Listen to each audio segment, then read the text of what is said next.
fastest growing states in India that witnessed massive growth in capital investment due to its adaptive industrial policy and generous tax benefits. The state made sure to provide commercial opportunities for floriculture and horticulture. As a result of these efforts, the central government is planning funds for development of organic farming to Uttarakhand, and 10,000 new clusters are expected to be developed under this project, opening up the multiple avenues of employment and growth. Mr. Pushkar Singh Dhami, a well-known political figure, now is leading the state as the Chief Minister in these difficult times. Sir, you are an influential member of the Uttarakhand Legislative Assembly from the Khatima constituency in Udham Singh Nagar district. Your strong influence among the youth as the president of BJP Youth in the state twice from 2002 to 2008 has positioned you among the youth icons within the nation and especially in Uttarakhand. At the national level, we understand that the economic growth of the country has to be scripted at the development of grassroots level and allow for decentralized planning. At the same time, we have to understand and look at the balance between one nation and 30 states, which is the topic of our discussion today. We really look forward to the views of the Honorable Chief Minister Sri Dhami on this subject, as also the views of the CEOs and managing directors of various companies who have gathered with us today to discuss on this extremely important subject. Now I request the Honorable Chief Minister to kindly share his views with our office. Thank you so much, sir. Thank you very much for speaking and for your welcome address. And we now welcome on board Shri Pushkar Singh Dhami, the Honorable Chief Minister of Uttarakhand, to begin with his address. Sir, the floor is yours. धन्यवाद। PHD chambers of commerce and industry के annual general meeting में PHD chambers of commerce जिनके कारण से मुझे आप सबके बीच में आने का जिन्होंने अवसर प्रदान किया, Shriman Sanjay Agarwal, CMD ITC limited Shri Sanjeev Puri, Alok Kirloskar MD SPP pumps, Manish Bhatnagar ji MD SPP India limited, Pradeep Mulchani ji senior vice president PHD chambers of commerce और आपके सदस्य श्री राजीव अग्रवाल, जिन्होंने यहाँ आप सबकी तरफ से हमारा यहाँ स्वागत किया।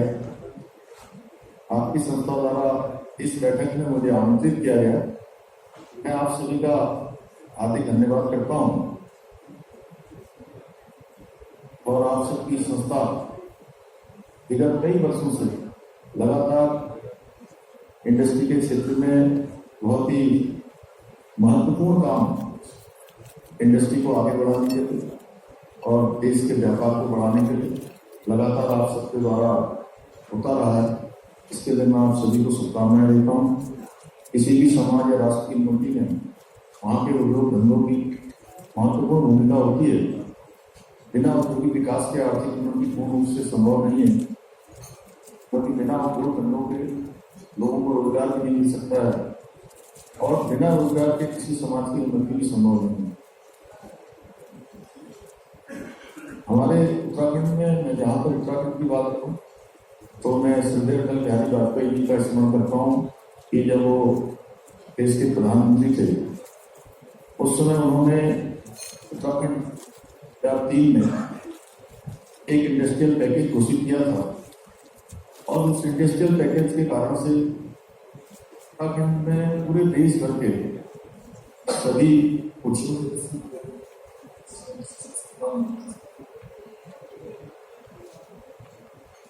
सिलसिला लगातार आज तक भी चल रहा है। हम लोगों ने यहाँ पर 2003 से जो सिलसिला चला था 2021 में और पिछले वर्षों में इन्वेस्टर समिट के माध्यम से अन्य माध्यमों से हमने लगातार हमारी सरकार ने ये प्रयास किया है कि आप सब लोगों से लगातार एक कम्युनिकेशन बना रहे, संवाद बना रहे।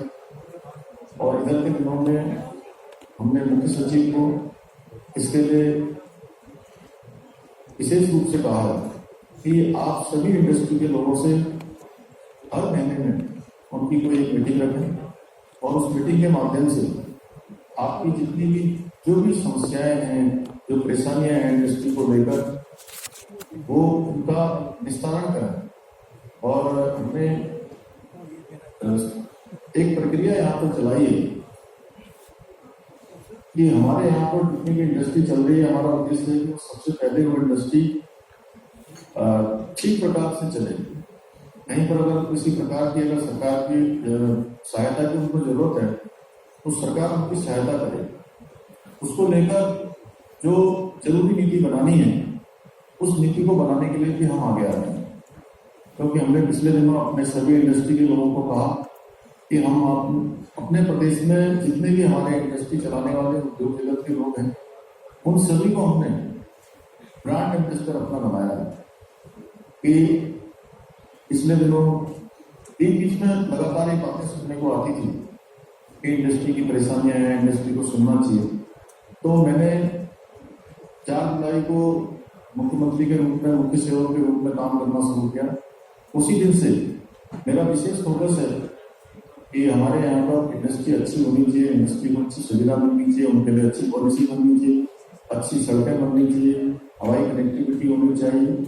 और मैं देश के यशस्वी प्रधानमंत्री नरेंद्र मोदी जी का धन्यवाद करना चाहता हूँ कि उत्तराखंड को रोड कनेक्टिविटी से जोड़ने के लिए आने वाले समय में आपको दिल्ली से देहरादून आने के लिए मात्र 2 घंटे में आपकी ये दूरी पूरी हो जाएगी।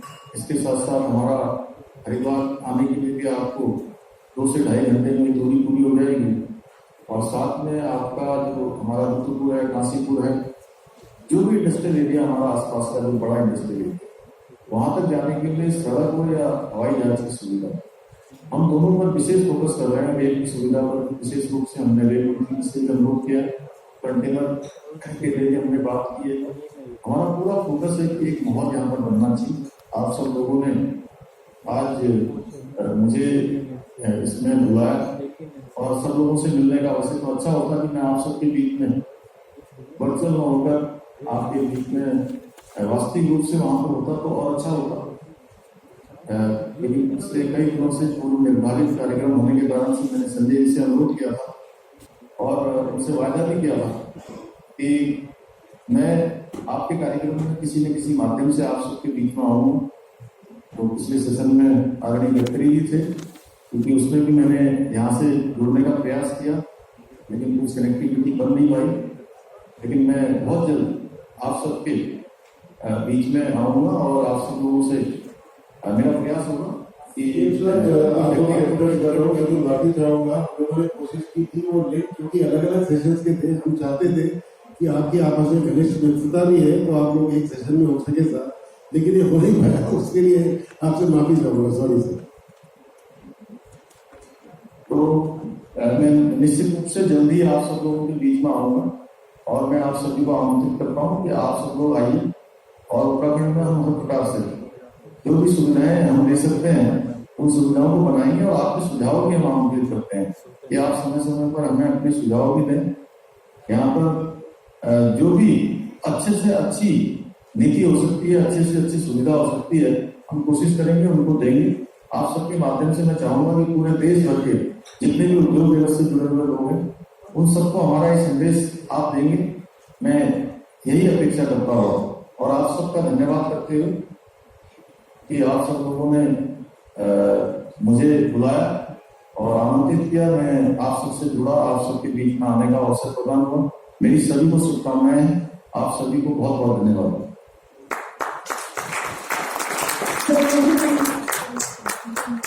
Of course, the Chief Minister, Mr. Hamda, today joining us at the PHDCCI conference event that we have put across. But let me also invite on board Shri Gautam Bali, the MD of Westgate Marketing now. If Mr. Bali, if you can hear us, you can continue with your address. Before Gautam Bali, can I just say one small thing? Jagannath Dhami ji, honourable chief minister of Uttarakhand.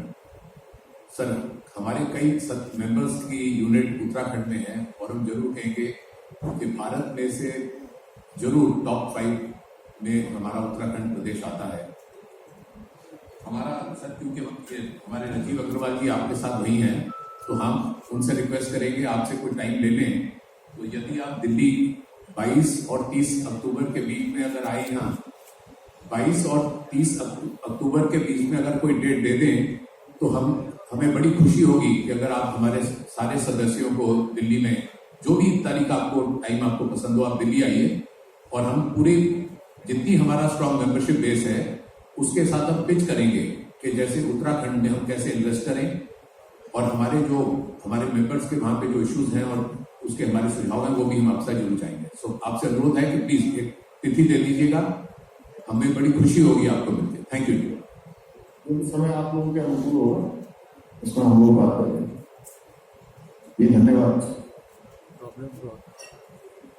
Mr. Bali, if you can hear us, you can. Thank you so much, माननीय मुख्यमंत्री जी उत्तराखंड धामी जी, Mr. Sanjay Agarwal, Pradip Mandani ji, and Mr. Albion, and my dear industry colleagues.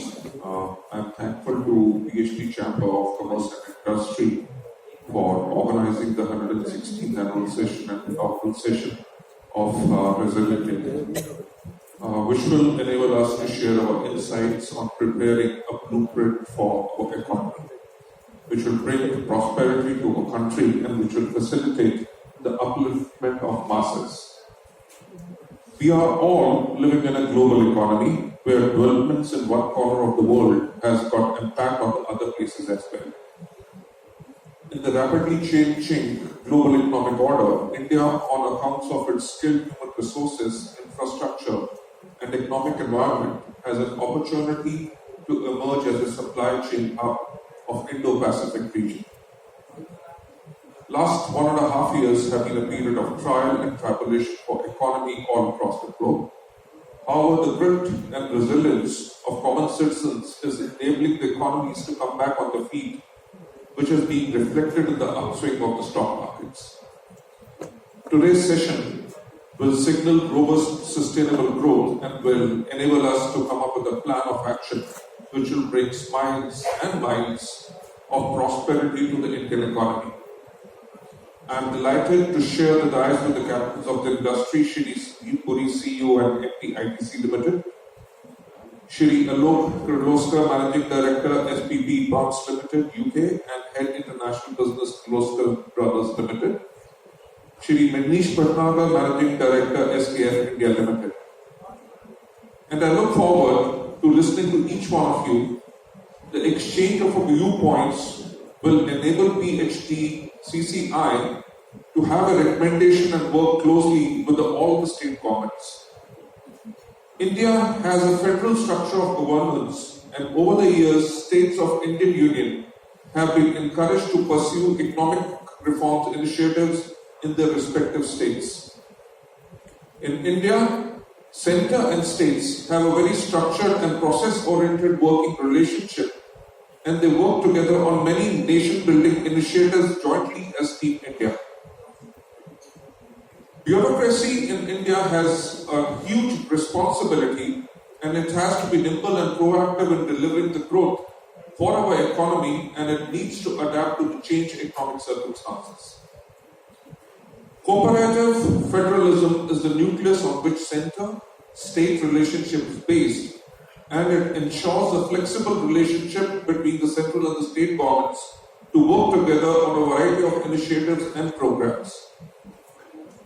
India is a resilient nation and is poised to become a $5 trillion economy by 2026. And it aspires to become a $10 trillion economy by 2032 and 33. In our nation's march towards economic prosperity, sustainability, agriculture, food processing, manufacturing and exports will play a very prominent role.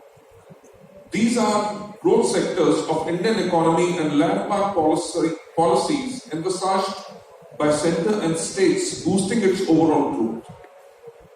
Combined and cooperative efforts of centre and states through path-breaking reforms will be the driver for overall economic growth.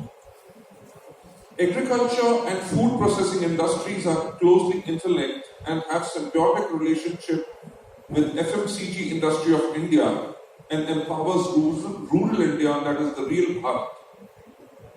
It has been due to the efforts of Indian farmer that India has emerged as self-reliant in food production. I would like to state that onus of transforming agriculture and states lies with both centre and the states, and combined effort needs to upgrade the agri-infrastructure such as cold storages in India. I urge the government to push creation of world-class infrastructure and high-quality portable roads, especially in the rural India, which will ensure transportation of agricultural produce across favorable markets in quick time. I would also like to commend Honorable Union Minister for Road Transport and Highways, Shri Nitin Gadkari, for his able leadership, and under his road guidance, if I am correct, the road ministry built 30,327 kilometers of highways in the financial year 2021. I would also like to draw attention towards manufacturing and exports, and would like to state that exports showcase the pulse of the nation. Exports are integral to nation's aspirations to become a calling card for its vision for superlative growth. It needs to be encouraged if India has to emerge as an engine of growth. A shared vision is needed which will push the growth of our nation to a higher pedestal, which will place us amongst the high growth economies of the world. Those states in India have been empowered to come up with policies which will boost the growth of the economy in the above mentioned sector. However, India still needs to have cooperative framework in which efforts are channelized for nation's overall prosperity. I would like to share the roadmap which will facilitate uptick in growth indices of our economy. India has 814 districts. I propose that there should be a central feedback mechanism where development initiatives of all districts can be reviewed. Secondly, exports boost the economic profile of the nation and earn the hard-earned currency for the nation. We as a nation should pull out all stops to support exports and make our industries competitive to compete with the best in the world. If India has to be counted amongst the ranks of the developed nations, then we have to invest heavily in technology and modernize its manufacturing industry. We as a nation cannot compromise on best global practices that are being followed all over the globe. We need a blueprint which will make our manufacturing industry amongst the best in the world. I am also thankful to our founders of our nation whose sacrifices have laid foundation of modern Indian state, and appreciate the far-sightedness of visionary leaders who wrote our constitution. It is the intent and the provisions of our constitutions which, even in this age of rapid transformation, is delivering sustained growth of our economy and society. Though there are 30 states in the Union, still we are all drawn to put our efforts towards common enshrined goal of our nation, that is prosperity and progress of our nation, which will realize the dream of our Honorable Prime Minister Shri Narendra Modi ji in making our country a 5 trillion economy by 2026. With this, I would like to end my message. Thank you so much. Thank you very much. We now also invite Mr. Sanjeev Puri, the CMD of ITC, to begin with his introductory remarks. Thank you, Ruchi. Good afternoon, distinguished guests and industry colleagues. It has been truly very encouraging and inspirational to hear the Honorable Chief Minister of Uttarakhand. I think the efforts to build an even more investor-friendly climate is indeed very welcome and is a large investor in Uttarakhand with presence across all the three sectors of the economy: agriculture, manufacturing, and services. I think I'm more than happy to say that whatever the Honorable Chief Minister has said, actually one can witness that in action in the ground in the state. So this is immensely encouraging. No doubt, India is a diverse country with multifaceted diversity. Diversity in terms of natural endowments, diversity in terms of location and access, diversity in terms of size, cultures. So, for example, these multifaceted diversities create its unique advantages and creates unique opportunities for each state. Having said that, I think it's very evident, and it was evident from the Honorable Chief Minister's introductory remarks. It's very evident from the vision of the Honorable Prime Minister and also the efforts by all the Honorable Chief Ministers in various states. The mission is really to usher in a new paradigm of socio-economic transformation in the country so that the quality of life for all the citizens can be taken to another level. Now, livelihood becomes the centerpiece of this transformation. And it is not merely about livelihoods, it's also about the quality of livelihoods. Livelihoods that provide reasonable amount of earnings. I think both have to be looked at. And when we look at it from that context, I think whether it's from a national perspective or it's a perspective of the lens of the state, I think the most important sector that we need to deal with is really the agriculture value chains, and to that I would also add the wood-based value chains as an opportunity. And I say this for the following reasons. The dependence of our people, of the workforce on the agri-value chains is immense.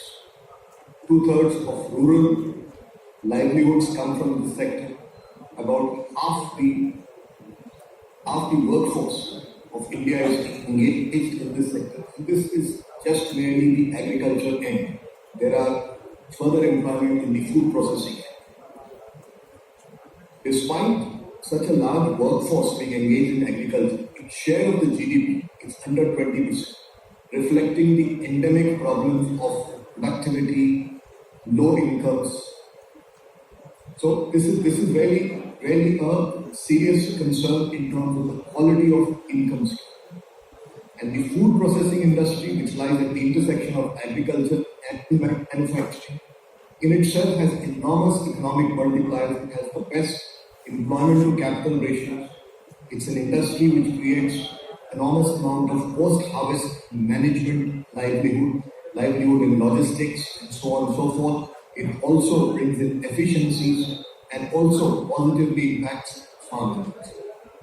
The second reason why I emphasize this sector, and I'm emphasizing this sector because this is a sector that needs immediate transformation and substantive transformation.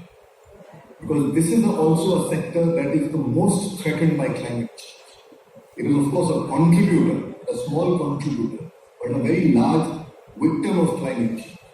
We have witnessed the extreme weather events year on year and the devastation they have caused on many facets of economic activity, but certainly substantially to agriculture.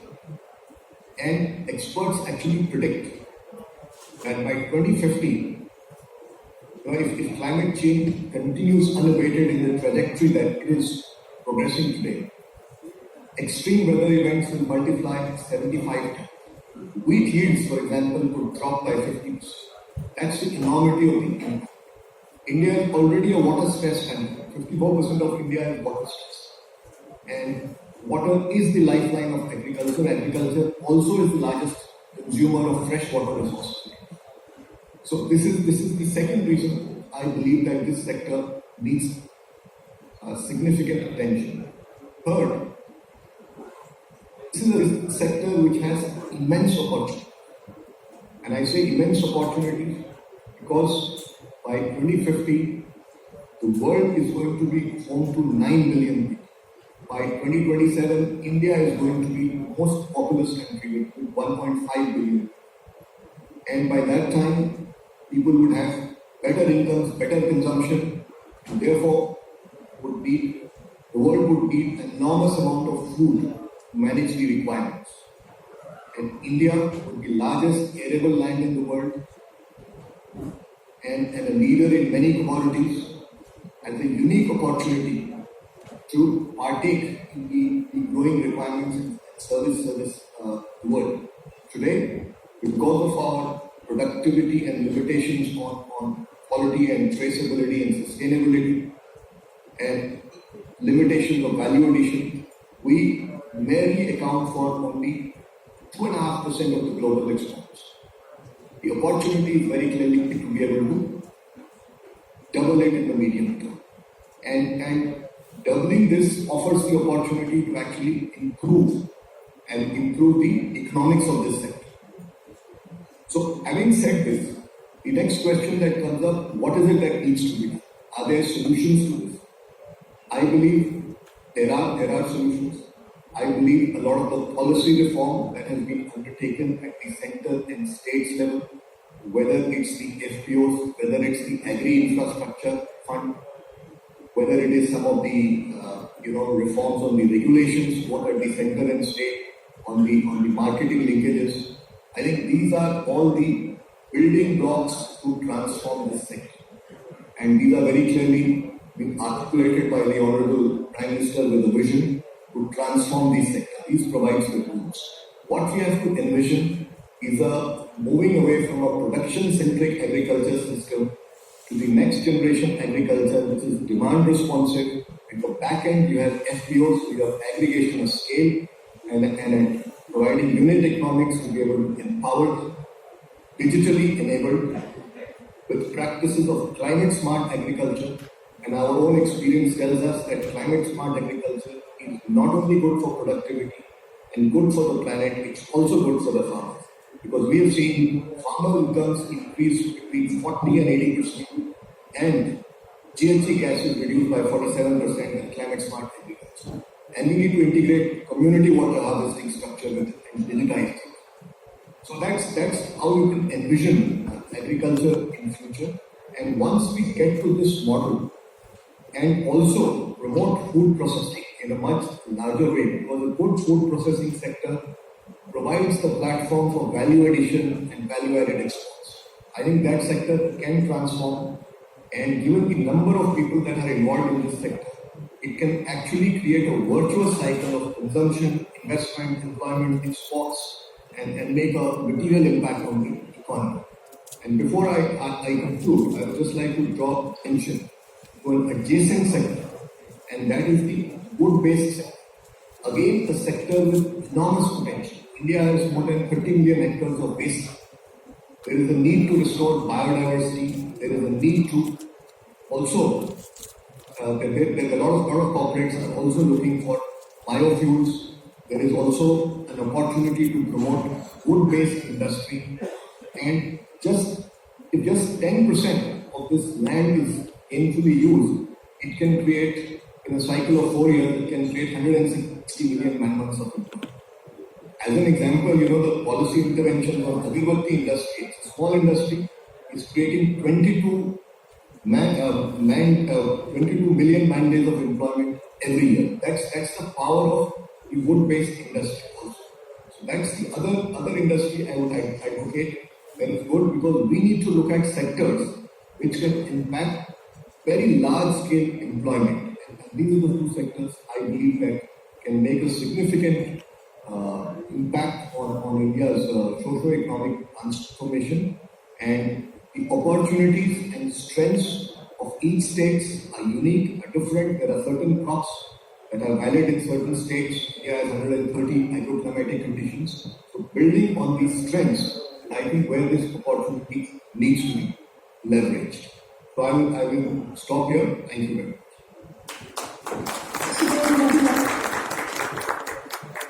Cannot be more focus and emphasis on improving the agri value chains in the country.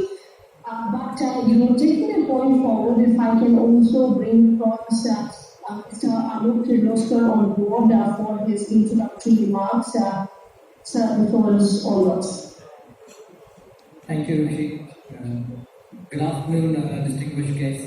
I'm also thankful to Mr. Agarwal and the PhD Chamber for organizing this event to discuss various opportunities for our country in these changing economic scenarios in the world. Clear? Okay. I take the floor again. Over the last few years, I think India has seen a significant amount of progress, especially in transportation and logistics, our power situation, and also to industry. That said, of course, the company that I'm part of mainly operates in the manufacturing side, and we note that for the Prime Minister, this really is a focus area. From the current 15% odd, there's a target to get to 25% by 2022. And there really is a lot that needs to be considered in the current scenario, because while a lot of progress has been made in areas like power, as an example. The previous speaker, Mr. Sanjeev Puri, clearly mentioned that climate change is a very important aspect, and a lot of our power does come from coal-fired power plants. The EU, on the other side, is looking at all sorts of trade barriers, non-tariff trade barriers, through introduction of concepts called carbon border adjustment mechanism, which they put into EU Parliament, European Parliament, which would tax countries that are heavily polluting, or tax products coming from countries that are heavily polluting. So that's really something for us to consider as we continue to make progress and set up infrastructure for companies and attract companies to manufacture and export out of India. One of the other aspects to also consider is the type of companies we want to attract. I think historically we've really attracted the very large companies, international companies to come into the country, and we haven't looked at the middle-sized companies, what they call in Germany the Mittelstand, and that's something that we should look at, because people as companies were exiting China a year and a half ago, a lot of people were expecting companies to come to India. And we didn't really see that sort of movement into India. Instead, we saw movement in Southeast Asia. One of, I think, the important areas that maybe we also should look at as a country, which is really important in the manufacturing chain, is sort of plug-and-play infrastructure. We see this because our company set up something in Thailand. And we noticed that, with the kind of ready-made infrastructure, with buildings, water, power, everything installed, time to start manufacturing from zero was something like 6 months or 8 months, and very, very easy process. So it's, I think, something to consider for us as well, because we already have concepts like this. In Maharashtra, we have things like Maharashtra Industrial Development, which tries to set up something on this basis, but it's not. I think it's not exactly the same. It's not all the way, and we need something that gives a ready-made sort of building to European or American standards, where people can just move into. Especially when you look at the mid-sized companies, the smaller companies. The companies that today are operating in China that have moved to Southeast Asia, especially places like Thailand or Vietnam. So I think these are areas to consider for us going forward. The other area, of course, is around exports, and I think attracting companies like these into the country will promote exports, which is something that we really desire and we really need in a country like India. The other aspect to also consider in current times is patents and IP, because while India has a great demographic in terms of number of people and consumption. I've personally been noticing that recent companies that are IPOing in India or trying to leverage the Indian demographic advantage are registering their IP in Singapore and in many other countries and not in India. And the concern, of course, is that India is used for its demographic advantage over a period of time as a free market, and there is no tie down in terms of manufacturing or anything else to the country. Something to look at, I think, which Britain has done really well, is through a policy which they call patent box, where they give lower corporate tax, usually 10 percentage points or 11 percentage points lower corporate tax for IP that is registered in the UK, and then for products that are sold using that IP or using part of that IP. And that has really encouraged people to register IP in the UK and export out of the UK. It's something that India can consider because it really is, ensures that number one, the IP is owned in the country. There's a motivation to manufacture within the country and export out of the country by taking advantage of the low corporate tax. So I think generally I would feel that things really are moving in the right direction. And really our focus needs to be around attracting new companies into India, helping new companies set up in India, and also another very important aspect is retaining the manufacturing setup we have in India already. I think a lot of the new companies tend to be asset light, and what we want now for creating jobs is asset heavy. So we really need to maintain the sort of infrastructure we have already. And I think with that I will close, and thank you for this time. Thank you, Mr. Prime Minister. We also bring on board Mr. Manju Nagar, the MD of SPF India. So the floor is all yours. Thank you, Ruchi. Let me bring the conversation back to the topic of this roundtable. Is India one country or 30 states in one? We often think of India, the traditional way of thinking of the division in India is north-south. In reality, it's west and east. If you take Kanpur and draw a line straight down from Kanpur up and down and use that division of west and east, you will find 70-75% of all investments going to the west of that line and not to the east. When we talk of India being a $5 trillion economy in a few years, we have to think about the entire country development, because that's the only way we'll get to that $5 trillion number. Yes, it's an aspirational number, but whatever number we come close to, we have to have all of India developed and not just a few states. Why is it that only a few states are attracting the investment? Sanjeev talked of this virtuous cycle of investment, employment, income, and therefore demand. Why is it that only a few states are at the hem of this virtuous cycle and some are not? Because the fact is, not every state in the country behaves in a way that is conducive for India to develop. I have gone to chief ministers' offices and sat there and talked about investments, and frankly, we've had to wait 5 weeks or 6 weeks for us to follow up with that state. And of course, we then say, okay, if they are not interested in the investment, why should we spend our money here? And there are other states, before I even leave the chief minister's office, there are officials lined up outside asking us what can we do to help. So the former states clearly will not get the investments, and the latter ones will get the investments. And yeah, we have a federal structure. I think Speaker Williams has already talked about cooperative federalism.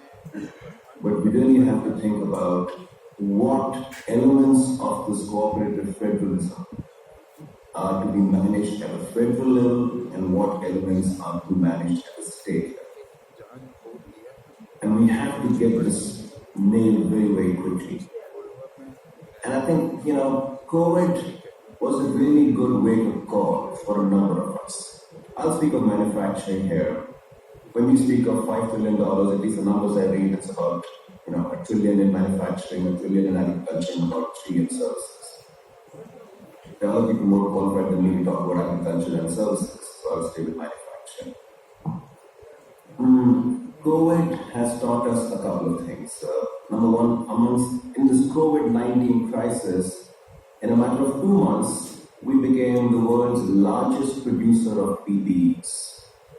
If you recall, just before COVID, we were importers of PPE, and we had almost nothing of that manufacturing in India. But in a matter of 2 months, we became totally self-reliant on PPE. This is the momentum we need to capture and capitalize on. And we've seen a number of new announcements thereafter, PLIs, not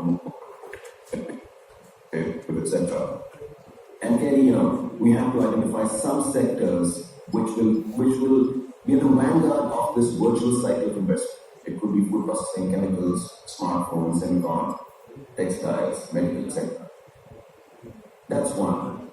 And this is where I think we need to do a little bit better job in. And I'll give you some trivial examples, but I think sometimes those small examples help make a point.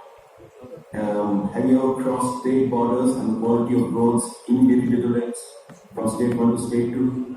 Now, think about logistics, think about road transport and how that needs to change in terms of making sure we have the same level of infrastructure, helping manufacturing companies move goods across states.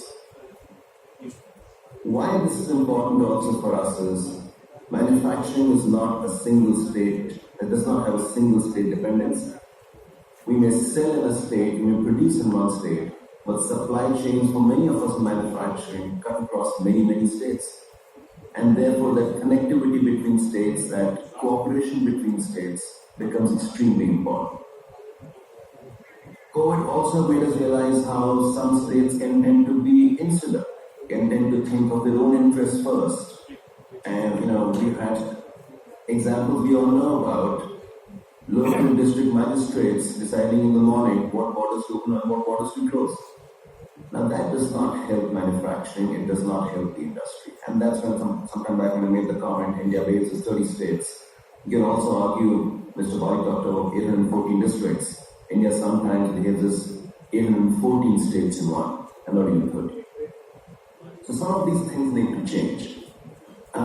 Of course, the mindset needs to change, the infrastructure needs to change. COVID has taught us that manufacturing, there is a momentum in manufacturing we should capitalize on. And the last thing I'll say from a 5 trillion perspective is around healthcare. And again goes back to COVID. What have we learned in COVID? Healthcare becomes so much more important. The previous speakers have spoken about climate change and everything else. Healthcare is so fundamental to any large economy. India spends, I think, about 3.5 or 3.6, I think the numbers are 3.5, 3.6% of GDP on healthcare. The other BRICS countries spend about 6-7%. The larger countries, the first world countries, spend about 8 or 10%. That healthcare infrastructure needs to beef up significantly and across all states. That's one example I will maybe put out about where the federal government needs to take greater responsibility for healthcare in states versus states themselves. So we can stop here, Rishi, and we can come back and discuss some points again. But I want to bring us back to the topic being discussed here, 1 versus 30, or 1 versus 814. Absolutely. In fact, some of the points that you've raised will be something that we will discuss later in the panel discussion as well. But the focus and the things that you were talking about, there are enough and more lessons that COVID has taught us, and we have realized during the COVID period that if push comes to shove, we can as a nation work together and start making PPE kits, or work together and start doing the things that really matter to us. So I'm going to just take that point across and if I can get Mr. Sanjeev Puri in on that, how important it is for us to be able to work together as a cohesive unit for all states, and perhaps something that can be given by center. We have seen a whole bunch of reforms being pushed by the center, but somewhere at the state level, it is all about execution. Have we seen that perhaps execution is the big problem with us as a country when it comes to pushing some of the big ticket reforms?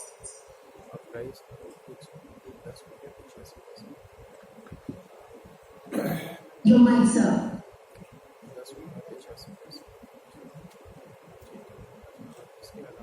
Yeah, I would put it this way that first of all, it is very clear that whether it's at the center or states, the mission is common. It's about socio-economic transformation.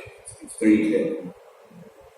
Number two, I think we have no doubt made progress. We have made progress. We've made progress at the center. We have made progress at the states. Of course, the progress is not uniform across states, depending on the opportunities and challenges, and of course, we have to also look at the context, operating context. Reforms have happened, reforms have been executed in varying degrees in various states. So, do we need to do more? Of course, we need to do more. I think it's still work in progress. And there are many areas where much needs to be done.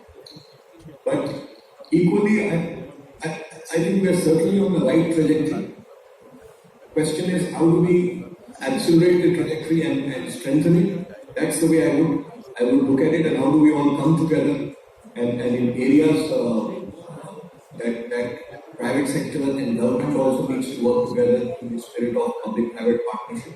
I think those would be the way to go forward.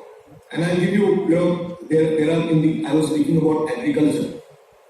In that itself, there are number of examples of things that have happened at various states, a number of things that the center has initiated. And there are a number of, for example, areas where the industry and the governments have come together in a spirit of public-private partnership and impacted farmer earnings. I think progress is happening, given the amount of gap we have to cover. I think certainly there is a lot more to be done. Absolutely, good to be more with you. So I can take that point across with Mr. Bali as well. Mr. Bali, the target for us is massive. We have to reach the goal of $5 trillion in terms of the size of our economy, and states are going to play a very important role. How do you ensure that the progress is uniform? Because up until now, and something that was spoken about by Mr. Bhutnagar as well. We're seeing some states leading the investment, leading the investment cycle, and some states that are really lagging behind. So how do you ensure uniform progress?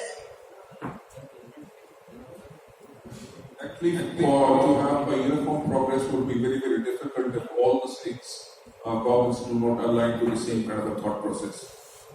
But the environment which is there at the moment of progress and growth and all across the country, if you go, there are hardly any states left in India which are not looking at progress, or they are not seeking investments over there, or they are offering SOPs on upgrading their facilities. As we heard Mr. Nitin Gadkari also, with the kind of infrastructure which is being created. So it is not only the infrastructure what we are talking about, it is the thought process which is emanating from the center.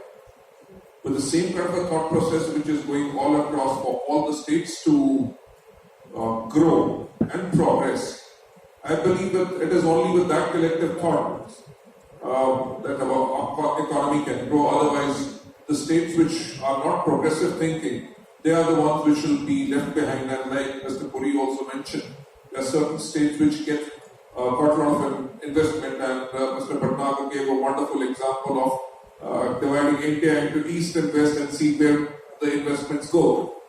If other states do not have the same kind of a collective thought process, in that case, the states which are progressive, they'll be the preferred choice for all the industrialists to invest, because they are also looking for their safe investments. Thank you. In fact, Mr. Bhatnagar, if I come to you made that point very, very clear that if you divide the country, the difference between the eastern states and the western states is very, very stark. What is the real issue here? Is the real issue that probably the eastern states lack the ideas in terms of attracting more investments, they lack the will, or is it a slew of other issues that are thwarting the entire process of bringing in investments? Yeah, Rishi, I don't want to get in trouble with the eastern states by saying anything that should not be said. But nevertheless, let's talk about what is causing this divide. Investment is a lagging indicator. Companies will invest based on what they see. What are the leading indicators in those states? What attracts labor to those states? What attracts businesses to the states? What laws? What roads? A number of things. I spoke about, healthcare, for example. Workers will migrate to states that have good healthcare. Let's face it. Why do we see an acute migration from the eastern states to the western states? For a very simple reason. More opportunities, but also better healthcare. So these are things that we need to be absolutely cognizant of. I think for states and the chief ministers to talk to me and say invest, and of course we are happy to do that, but the counter question I always ask them, please explain to me, sir, what are your plans for investing in your state? What investments are you making in your state? It could be logistics, it could be healthcare. And we have examples all around us. I will not name states here, but there's a history of states across the country who have gone through this cycle of not being seen as very industry friendly. And I think that the Honorable CM Uttarakhand made a very clear point that industry will need employment. And he made a great point about asking his chief secretary to hold industry meetings once a month, and he said, but industry will lead the way because industry process will create jobs. So it really boils down to the politics of the state, it boils down to the legacy, history. It's not easy, it will not change overnight. But I would still say that some states are not thinking along those lines even now. They're still way too caught up right now in the politics of their existence and not thinking too much about the future. Mr. Kirloskar, if I can take that point across with you as well. Of course, there's a lot that states need to do to attract more investments. What do you think would be the secret sauce when it comes to industry, so that the fact that these are some of the issues or areas that states need to focus in on, and then investments will come in? We operate within India in 4 different states, manufacturing in 4 different states. And I would say that historically, we're an old company, and we've seen that it's very people oriented. It depends who are the people in those states, and it changes. Sometimes the state is great, and sometimes the state is not as friendly. So I think it changes, and one of those things is because of maybe there's no clear path in terms of how to get investment into the states. It could be one of the reasons.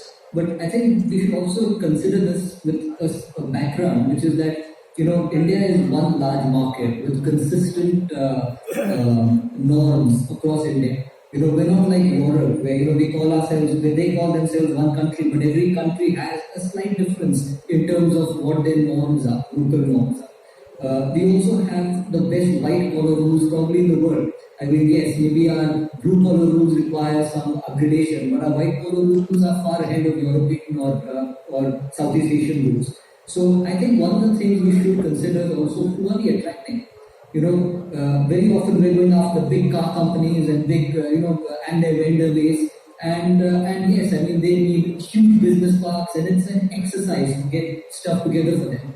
But are we going after the point I mentioned earlier, the mid-sized companies, which is what constitute a large number of these Chinese exporters, the American mid-sized companies, European mid-sized companies, the same companies who have gone to Vietnam, and Vietnam is a communist country, but they've gone there because they've made it easy to put up facilities.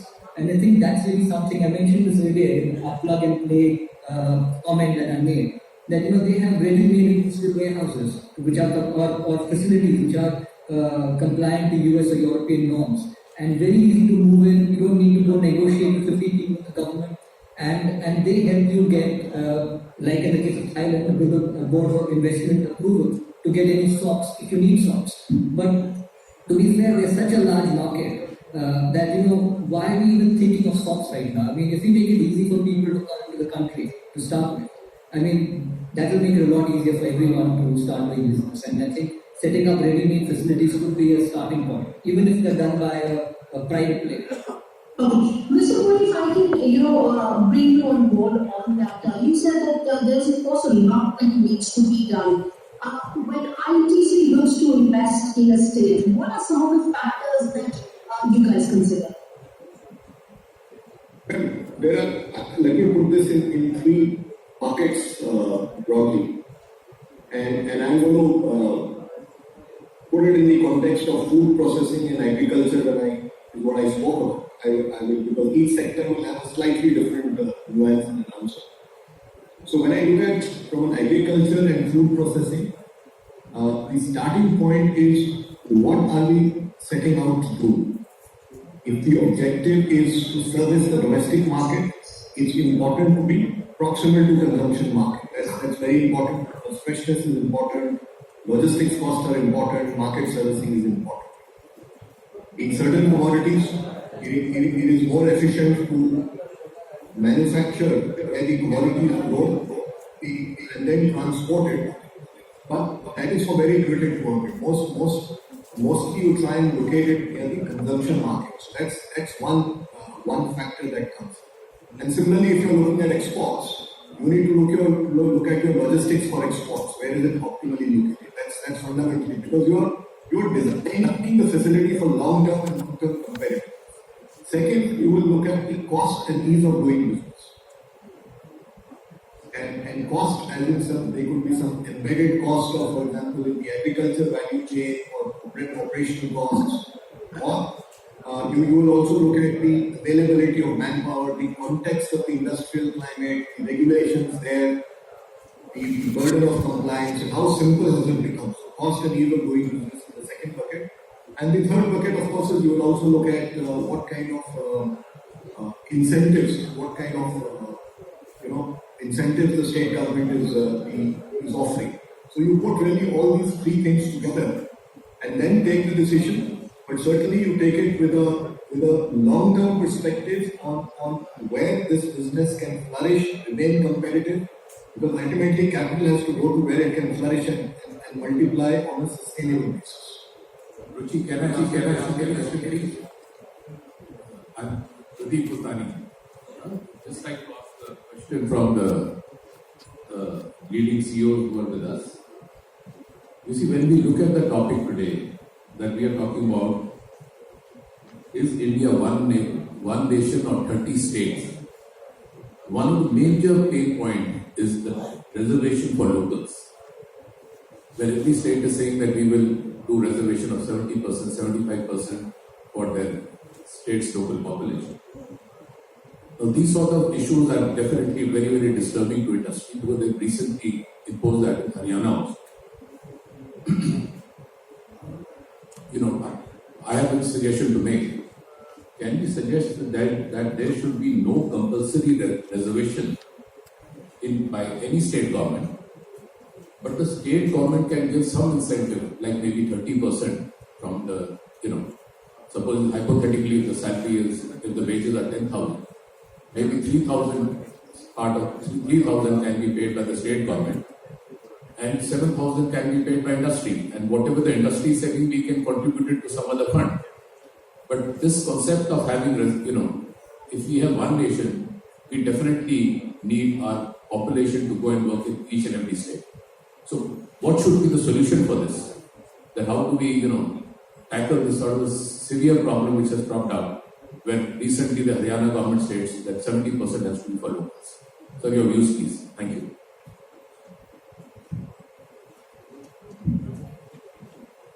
If we can take a question with Mr. Bali. Mr. Bali, this certainly seems to be an irritant for a lot of industries. While yes, the focus is on getting more investments and ensure that these investments also help the people of your own states. But from the industry perspective, these reservations, localized reservations, seem to be a big irritant, of course.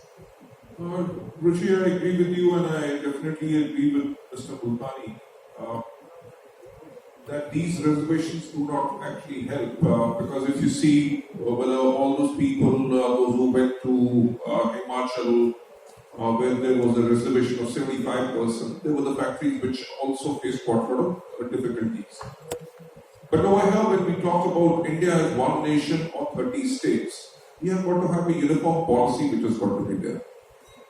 And I definitely agree that SOPs have got to be there. We have got a very good example of states like Uttarakhand, or if we talk about Himachal Pradesh, which actually gave out SOPs, and so much industry actually went over there. And even our Honorable Chief Minister of Uttarakhand agreed that even though after the GST the SOPs are not over there, but still these areas are continuing to flourish, which is actually helping the local economy. These kind of SOPs were given to other states also, which is again I would say states in eastern part of the country, or even they were offered in J&K. But for any entrepreneurs, any industrialist to invest in a state, where I agree with Mr. Puri's thought process, if your logistics cost is going to be very high. Because if you are going to invest in manufacturing it is not that you have got all the raw materials or packaging material, everything available over there. They will have to be transported from different parts of the country. If road transportation is not good and the availability of the raw materials and packaging material is not good, it is going to drive up your cost. So it is, if we are looking at India as one country, in that case the development of the infrastructure has got to be all across. Number two, SOPs should be there. Why exactly I am saying that? Because we have got example, again I have mentioned, we have got example of Himachal Pradesh and Uttarakhand. And in even China, when they started their journey to become a global giant in manufacturing, majority of the companies, they actually got SOPs from the government. That actually helped the country of China to become such a large economy. So that's my opinion on the question. Thank you so much. Thank you, Mr. Bali. Mr. University, I think, put that point across to you as well. We're seeing, and at the beginning of my introduction, I also said that cooperative and competitive federalism are now no longer just buzzwords, they become a way of life for states. From the center side, we've seen a lot of pressure being put on making sure that there is ease of doing business for a lot of states. But some of these issues, for example, localized reservations or some of the other issues, they continue to be a big burden to states. So when you approach a state, what are some of the factors that you first look forward to in terms of doing business, and how do some of these, how do you navigate through some of these concerns or irritants with respect to reservations?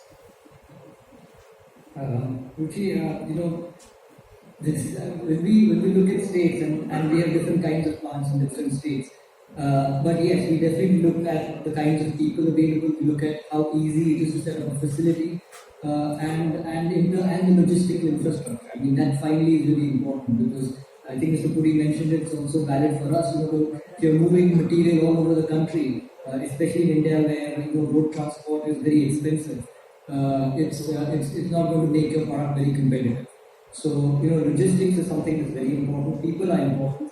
But I will also say something else. In 2010, we set up a facility in Coimbatore, which is the world's only 100% women operated and managed pump manufacturing facility.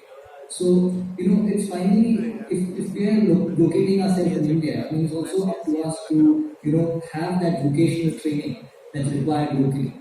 I would say that in the current time, especially during COVID, we did not find so much disruption, because all our people in all our facilities, which tend to be rural India, are local. The people are recruited locally, and this allows the plants to be operational in these times. And things like Corona are going to continue, given the state of the world. So I would say it's also, when we're talking about 30 states or one country, it's not up to us to rob Peter to pay Paul.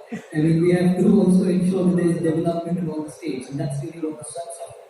So I think we have to take that responsibility. If we're taking stocks and other things, to also work with the government or encourage the government to have vocational training institutes that ensure that the quality of people we're recruiting are good. And I agree, 75% is just too high. But they could have some sort of sliding scale, where it starts off at a lower level and then goes up to a high level in 5 years. I mean, just to give an example, in South Africa, they put in something called broad-based black empowered enterprise, where they said over a certain number of years, you have to have so many local black South Africans as part of your company. And we could use something similar, because that ensures that companies invest in training local people, and over time, more and more local people are benefited, and the state is benefited from all that employment. Mr. Bhatnagar, if you can also talk about that, how important will be, on behalf of states to be able to train and skill local people, and how can that, that add to what the industry, of course, is looking forward to as well? Yeah, first of all, let me address the reservation issue. The fact is that we may disagree with on the philosophy of it, but we also live in a social construct. And the last thing industries want is social unrest, or states want that. So there's a fine balance somewhere there. I think it was Mr. Kilosu talked about affirmative action. You can call it whatever name you want to call it, but the states also have a responsibility for their own residents. So there's a fine balance there into what is okay and what's not okay. And there are solutions there, and many countries have solutions in place. And we can learn from many of those. I don't think it would be wise to say 0 reservations or 80% reservations. It's somewhere in between. The truth lies somewhere in between. But going back to your question, Ruchi, on what training the states need to do, irrespective of whether they have reservations or not, the fact is, investment decisions by companies like ours is made on a number of factors, and one of them is the availability of talented workforce. Doesn't matter what ethnicity is. And the talented workforce, it's not just people we hire to start a factory, it's a continued stream of resources and workforce, because as the current workforce retires, new people come on, as we expand, we need to hire more people. So then do you have the educational infrastructure to support a constant stream of people qualified to work in the factories in manufacturing? So these are all what I earlier called leading indicators. Healthcare could be one, education could be another, logistics could be a third. All these is where states need to invest in before they can even think about industries that need to invest and bring the commercial side. Right. Absolutely. We're also, sir, speaking in the aftermath, of course, of COVID-19 that has upended lives for everyone. Mr. Puri, if you can come in on that, how do you see things really shaping up for the Indian economy? What do states really need to do as we come out of COVID-19? Because the focus now seems to be, of course, on investments, but also on creating demand, which of course has become a big point of concern. Okay. So let me make a brief comment first on the earlier point that was being discussed. And really 2 comments on that. One is, it's already been made. I think there are multiple factors to look at when you take a decision. So there are pluses and minuses. So that's how the decision is made, and it's not just dependent on one factor. Second, this whole issue about investment. Some places having more investment and some places less. I think the larger picture we need to look at how do you increase the pot. Reality is the pot itself is very small today. The private investment in India is very small. So unless the pots go up, what will you, if you have a tiny cake, how can you share it? Okay, so it's a question of increasing the pot, and that's what we have to look at. And as far as, and it's the same related to your other COVID question. First of all, of course, I think India has been fairly resilient. Recovery is happening, and we are, back to sectors, back to pre-COVID levels. Some sectors again, some sectors like the contact-based sectors are lagging, but they are also progressing well. The question is how do you go beyond that? And I think the centerpiece of that again is how are we able to create livelihoods?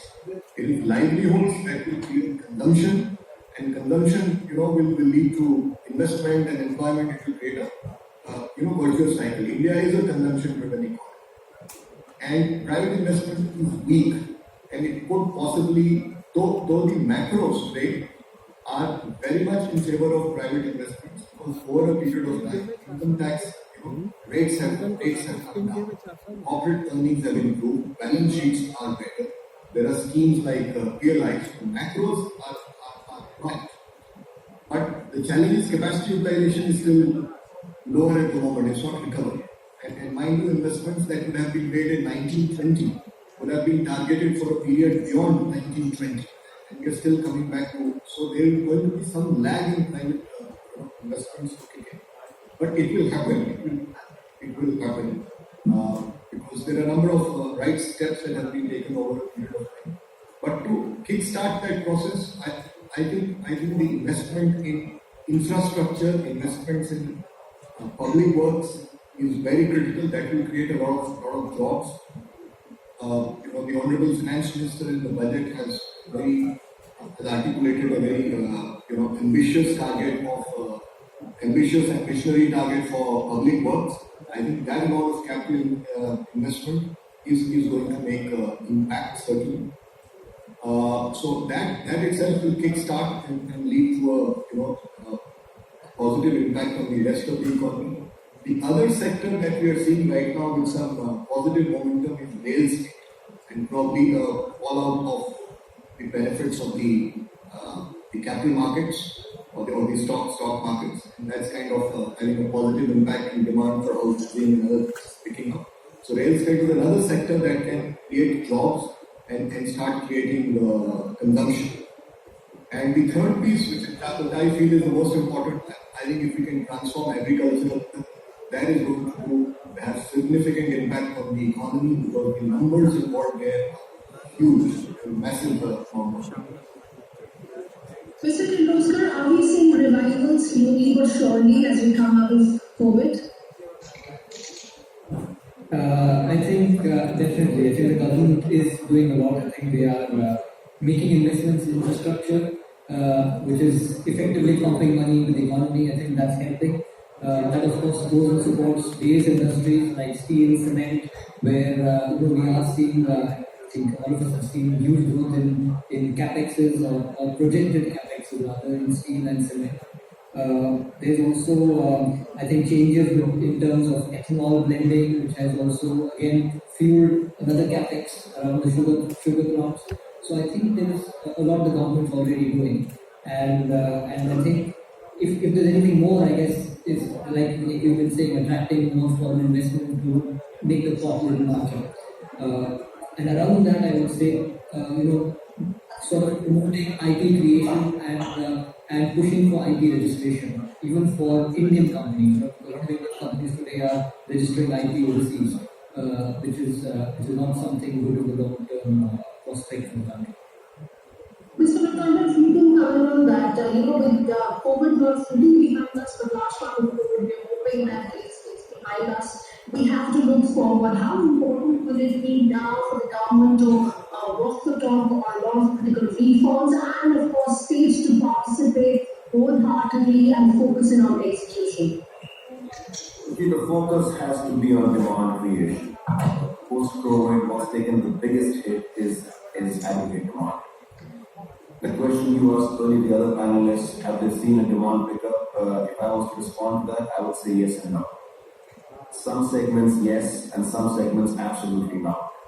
Even if you take automotive as a segment, we are seeing some pickup in two-wheelers, but frankly, nothing in commercial vehicles.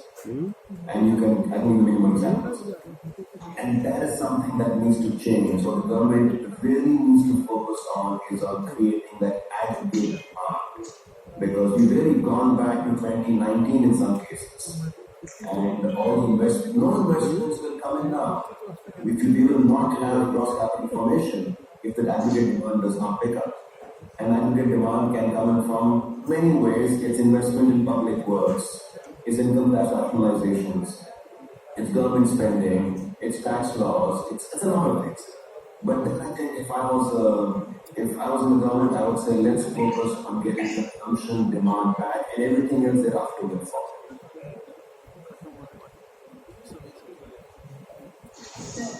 Mr. Bali, before we wrap up the panel, my last question to you: demand is the big focus. What is your suggestion going to be for the central government and state government if we come out of the movement? Ruchi, if we all look at this last 1.5 years of the pandemic, if I talk about my industry, in the first wave of COVID, the demand for healthcare actually went up. And the direct selling companies introduced quite a lot of sanitizers, they germ-free soaps, and quite a lot of goods, masks like this, which could actually help. And during the first wave, when people lost quite a lot of jobs too, so people started preferring direct selling industry too. And they were looking at direct selling industry as an alternative source of income and also to build their career. But during the second wave, which was even more severe, there were quite a lot of lockdowns which were very, very difficult to open. And with that, I must say, it's a hope which we can have for the coming season that the demand is going to pick up. But if you personally ask my view, in my view, it is going to be slow till now. Even we are not looking at approximately another 2 months to really change the things and take us back onto the track. So for that, the government has definitely got to, ignite the demand so that people go back into a spending mode. Because something which our millennials and nobody was doing earlier, that they were not reserving their cash. They were actually living with all their income and they were thinking like Americans that they never wanted to save. They said, we have got the credit cards and everything. But with the uncertainty which came with the first and the second wave, the thought process of the entire population, and I think so the entire world has changed. People have started conserving cash, so the spending power is not there. So for the demand to grow up, government definitely has got to come up with the sorts. Better, whether it is income tax, whether it is to reduce the GST, at least to get the economy back on track, that is definitely required. From our panelists, but on that note, I am going to close this panel. Mr. Gautam Bali, Mr. Sanjeev Puri, Mr. Alok Kirloskar, and Mr. Mani Pratapar. Appreciate you all taking your time out and, of course, speaking with us here today. In fact, before I over to Mr. Mutani, there's also a physical memento that has to be presented to Mr. Gautam Bali, who is physically present at the PhD event. If we can do that as well.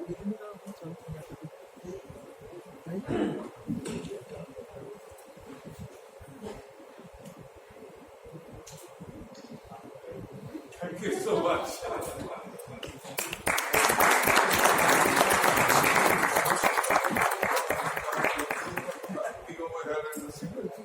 Thank you so much. And thank you very much. We have also requested Mr. Pradeep Mutani, the Senior VP of PhD Chambers of Commerce, to give his thanks.